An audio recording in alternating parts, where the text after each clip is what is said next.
This is the fake doctor.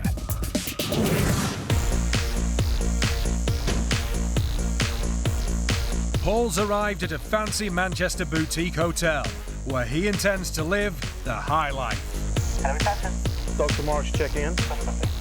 He's assuming the role of a top surgeon and pre-booked the hotel room using a credit card obtained with a stolen identity. Hi there. Dr. Marks checking in. Thank you. The check-in goes without a hitch. Not wanting to trouble the bellboy, Paul carries his own suitcase to his room. And once inside, he rigs the suite with hidden cameras so we can see the scam play out. Now it's time to get to work and spend as much money in the hotel as possible. Exactly the kind of challenge a hustler likes. He's already spent £250 on the room. Hi, this is Dr. Marks in room 50. How much is it for a complete treatment at the spa? Okay, yeah, I'd like one of those, definitely. And that's another 110 quid. Also, I'm going to need internet access in the room. A tenner. Do you have champagne for room service? Yeah. What was the last one? 2 of them. That's over 120 quid. And I also have some dry cleaning here. Okay. And another £90. Paul's spending spree has racked up a bill of nearly £600, all from the comfort of his hotel room. But he hasn't finished yet. Returning from his evening meal, which cost £70, Paul heads straight to the minibar. That's another 15 quid. And before his head hits the very expensive feather pillows, he's got time to make a phone call to LA. Well, California, isn't it? Every single day as well. The long-distance call adds another £42 to his massive bill. But tomorrow, Paul intends to walk out of here without paying for any of it. Okay. Bye. Love you. Bye. To lay the foundation for his getaway plan, he makes one more call to reception. Hi, good evening. This is Dr. Marks in room 50. Has anybody found my wallet yet?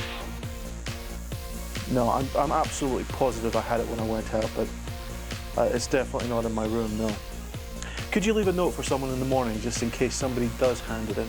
Great. Okay. Thank you. So far, everything is going according to plan.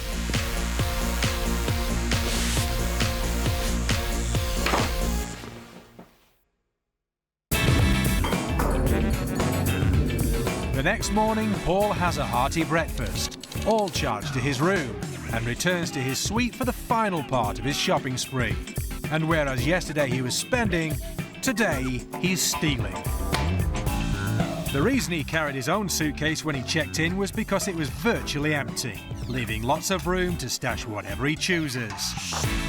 Obviously, first up, it's the plush toweling robes, which will also provide cushioning for the DVD player and the stereo. There's no room for the flat-screen TV, but he can squeeze in a posh ornament and the entire contents of the minibar. Finally, perhaps looking for redemption, he even takes the Gideon Bible. His total bill for one night, including the stolen goods, now stands at over £1,300. But how's he going to get away without paying?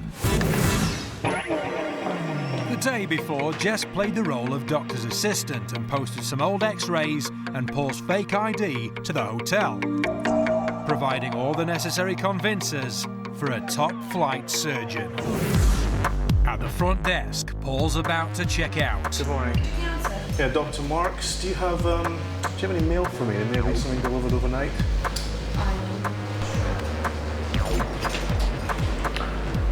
Perfect. I also spoke to someone last night. My wallet was stolen. I may have lost it here. Could you ask if it has been turned in? While the receptionist checks for his lost wallet, Paul opens his mail. It's the vitally important X-rays. No, sir, I don't think so. Of course, he never really lost his wallet, but this allows Paul to come up with another way to settle the bill. 50. I have a credit card on it, but I cancelled it last night with all my other cards. What I'll do is I'll pay with a cheque and I'll have my office call you and give you another credit card.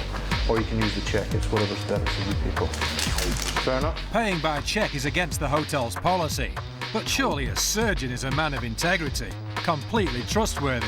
And the prognosis from those x-rays sounds bad. He'll have to operate, and fast. Yeah, you know what? One is definitely larger than the other, without a doubt, so I'm going to be in there very quickly.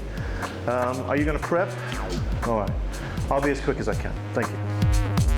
Not wanting to delay the urgent surgery, the receptionist accepts Paul's check. I said 724.90. 724.90? Yes. Of course, the check is fake. Great, I'll probably see you in about a minute. Yeah, thank you very much, sir. And Paul leaves without paying for his room and with most of the contents of his suite stashed in his suitcase. But to the receptionist, he seemed like a respectable member of the medical profession until we blew his cover. Because he had x-rays, he looked like a doctor to me. I think he escaped with about £1,000 and I'm really angry. And I'm thinking what my manager is gonna say about it. Thanks to the principles of social compliance, people are much more likely to comply with requests from people in authority or in respectable areas of society, people like doctors or aristocracy. Now, in this case, we even turned it up a little bit by having some x-rays delivered to me and also the phone call that said I had to leave right away. I got the x-rays. Yeah, you know what? One is definitely larger than the other, without a doubt, so I'm going to be in there very quickly. Are you going to prep? All right. I'll be as quick as I can. Thank you. I don't say any of this directly to the person that I'm trying to con. They simply overhear it, and it's much easier to make someone believe something that they've overheard than something that they're told. The thing to remember is always protect yourself. Don't change the rules just because somebody says they're a doctor or a brain surgeon or a nuclear physicist. It doesn't matter. The rules apply to everybody, no matter who they are.